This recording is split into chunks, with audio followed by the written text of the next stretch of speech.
Welcome to Deep Inside Biosciences. Let's continue our learning journey with part 3 of graph interpretation. We have completed foundations and the roadmap in part 1 and began chart type in part 2. Now in part 3, let's explore them deeply.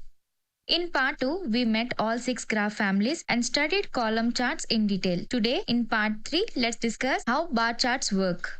Before learning what actually is a bar chart, let's first discuss about what is the difference between column chart and bar chart. Column charts are vertical bars, while bar charts use horizontal bars. Bar charts suit long category names because labels remain clear and values are easily compared. But when we look at the column chart, here the categories are crowded, not clearly seen, and values may not be easy to compare. So for long category name, always bar chart is the best. Now let's understand what bar chart is. A bar is a rectangle starting from a common baseline and its length shows the value. So here the longer bar shows the larger value which is 120. The shorter bar shows the smaller value which is 70. And the shortest bar shows the shortest value which is 25. Here thickness, color and area do not represent value. Only bar lengths are used to read the values and to compare different categories. Let's learn how to read a horizontal bar chart. Let's read this horizontal bar chart step by step, just like following a map. The title says relative flux through metabolic pathways. So it tells us what is being compared. The y-axis list shows 4 pathway categories. Those are fatty acid oxidation, TCA cycle, glycolysis and oxidative phosphorylation. While the x-axis shows the numerical relative flux units. Every horizontal bar begins at the 0 baseline and grows accordingly to its value. The tick marks run from 0 to 90 with 10 units in each interval. The data labels make reading easy, such as fatty acid oxidation is 82, TCA cycle is 61, glycolysis is 37 and oxidative phosphorylation is 69. Based on the length of the bar and the data labels present here, fatty acid oxidation has the highest bar length with the highest value, that is 82 units. And in glycolysis, the bar length is shortest, showing the lowest value which is 37. Here data label can be represented or maybe not. That is totally optional. Error bars or symbols like those near 82 are also optional and may provide extra information. Finally, relative means the value were compared or normalized to a control, maximum, total activity, internal standard or baseline. That reference must always be stated. Never assume the values are percentages or molecules per second unless the graph clearly says so. Now let's look at the category which is represented on the y-axis. A category is a separate group, class, name or condition. Here 4 biological pathways form 4 named groups such as fatty acid oxidation, TCA cycle, glycolysis and oxidative phosphorylation. Think of each pathway as its own labeled box. One pathway does not gradually turn into another. A bar chart compares their relative values in arbitrary units using bar lengths. These are not continuous variables like time, temperature, concentration or age, whose values flow along a sequence. Remember, bar charts compare distinct categories.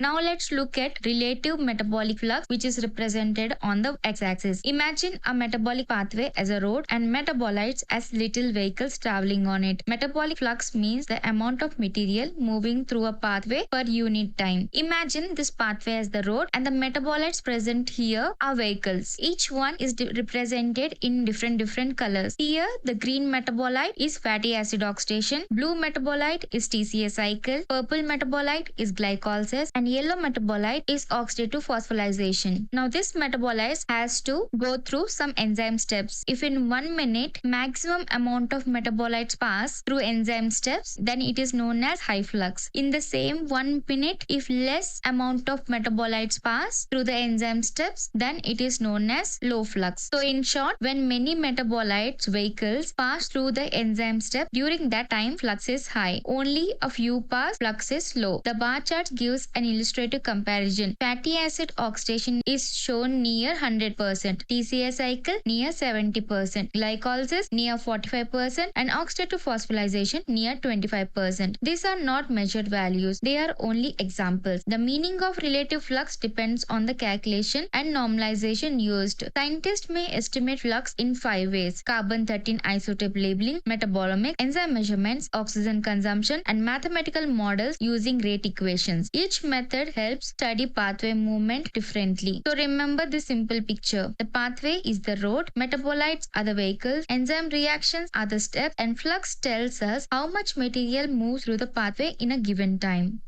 Now let's understand why the zero baseline is important in bar chart. Both graphs shows exactly the same data. Glycolysis is 66 arbitrary units and oxidative phosphorylation is 82 arbitrary units. The difference is 82 minus 66, which equals 16 units. On the left, the x-axis begins at 0, so the bar length gives an accurate visual comparison. On the right, the axis begins at 60. The numerical difference is still 16 units, but removing the first 60 units make it look much larger. This is called a truncated axis and it can exaggerate differences. Because bar charts communicate values through length, they should generally begin at 0. If a non-zero baseline is necessary, mark it clearly and interpret the graph with caution.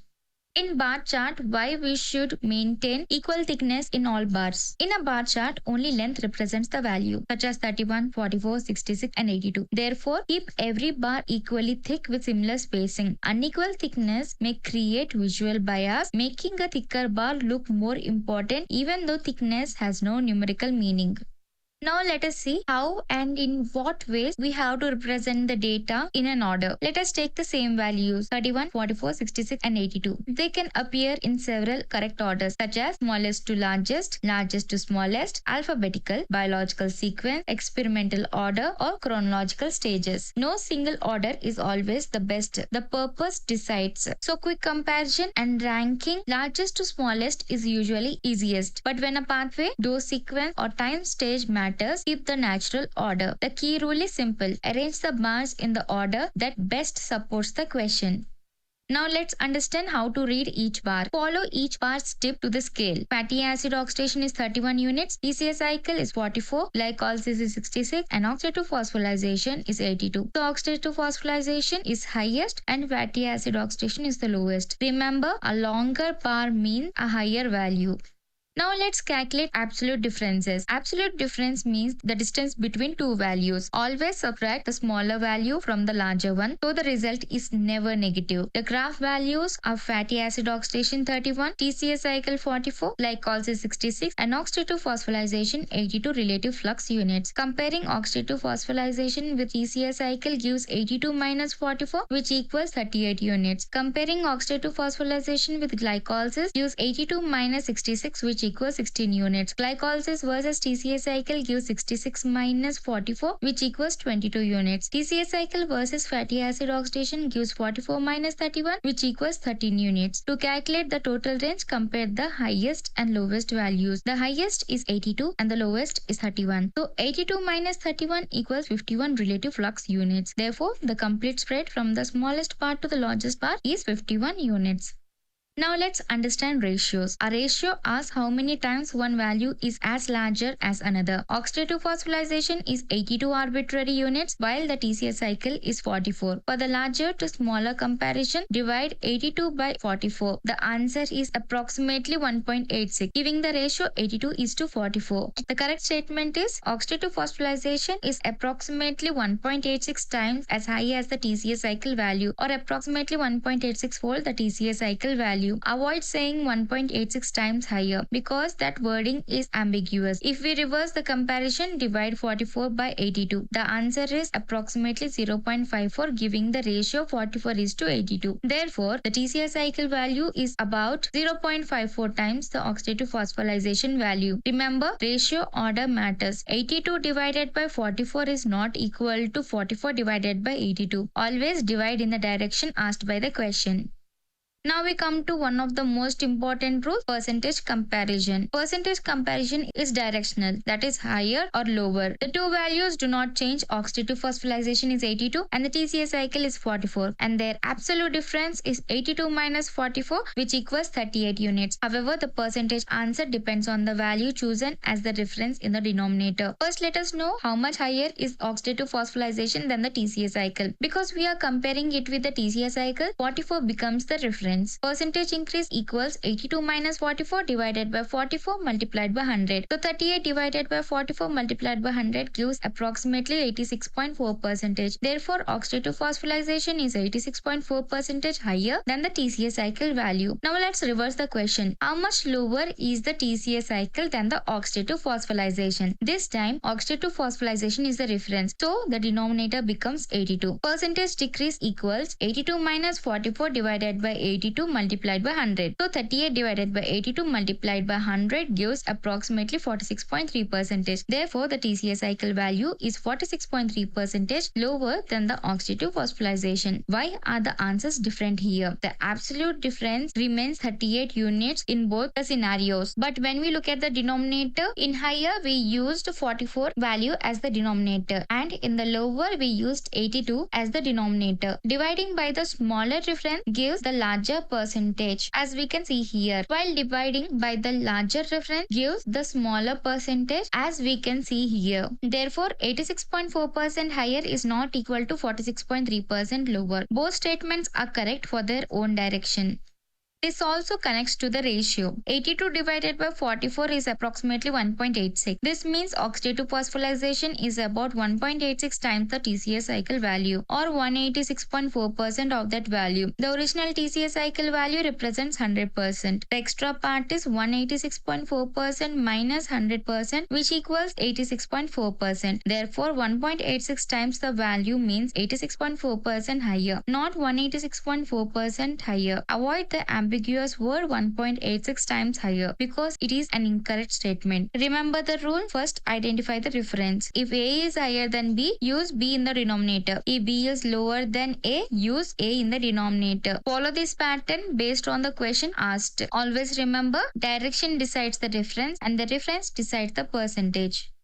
Now let's make only the conclusion supported by this illustrative graph. From highest to lowest, oxidative phosphorylation is 82, glycolysis is 66, the TCA cycle is 44, and the fatty acid oxidation is 31. Therefore, oxidative phosphorylation has the highest relative flux, followed by glycolysis, the TCA cycle, and the fatty acid oxidation. We can also calculate oxidative phosphorylation divided by TCA cycle value. 82 divided by 44 is approximately 1.86. The oxidative phosphorylation is approximately 1.86 times the TCA cycle value. These statements are safe because they come directly from the graph or calculation. However, the graph has an evidence limit. It does not show that oxidative phosphorylation is the most important pathway, that cells depend entirely on it, or that its higher value causes a biological outcome. A higher bar only shows a higher plotted relative flux in this illustrative dataset. It does not explain the cause or establish biological importance. The main lesson is simple. Always report the values, see the ranking, calculate the comparisons, and do not invent an explanation. Always stop your conclusion where the evidence in the graph stops.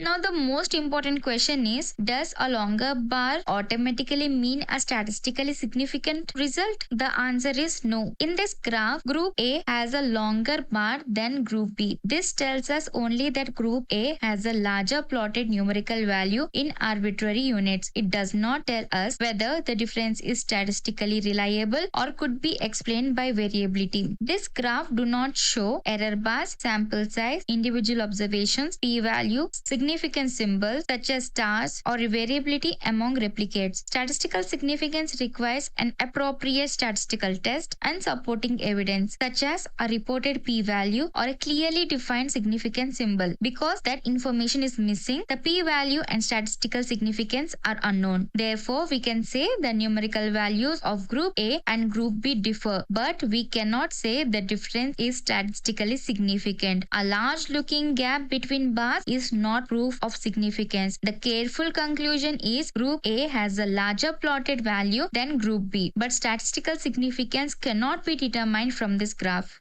Be careful when it comes to higher flux always mean better, because it's not always correct. A graph can tell us which pathway has higher or lower flux, but it cannot decide whether that is good or bad. The biological meaning depends on the experimental context. For example, increased glycolytic flux may support rapid cell growth, which is good, but it may also indicate metabolic stress or altered cancer cell metabolism, which is a bad result. Both are possible interpretations. So, the higher value alone is not enough. Similarly, high oxidative phosphorylation may indicate efficient aerobic energy production and ATP formation, which is good. However, it may also involve increased oxygen use or greater production of reactive oxygen species. Again, higher does not automatically mean better. Notice the cautious word here, which is may. These are possibilities, not conclusions proven by the bar length. The graph gives us an observation. What is higher or lower? Biology requires experimental context to explain what that observation means. Therefore, never judge a pathway simply from its bar length. Interpret every value within its biological and experimental context. Remember, report the observation first and add an interpretation only when supporting evidence is available.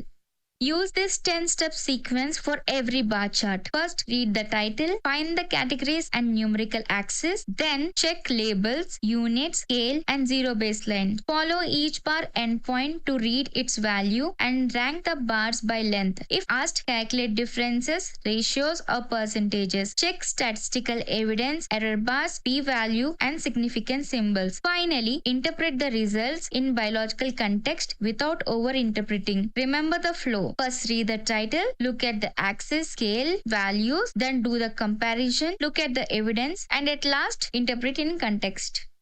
In life sciences, bar chart compare numerical values across biological categories. They can show metabolic pathways, gene expression, protein abundance, species abundance, enzyme activity, cell viability under drugs, mutation frequency, immune cell population, tissue-specific expression, microbial abundance, and phenotypic scores. Horizontal bar charts are especially useful for long names such as oxidative phosphorylation or long-chain fatty acid oxidation because the labels remain clear and readable. In short, they help compare pathways, genes, proteins, species, cells, and tissues.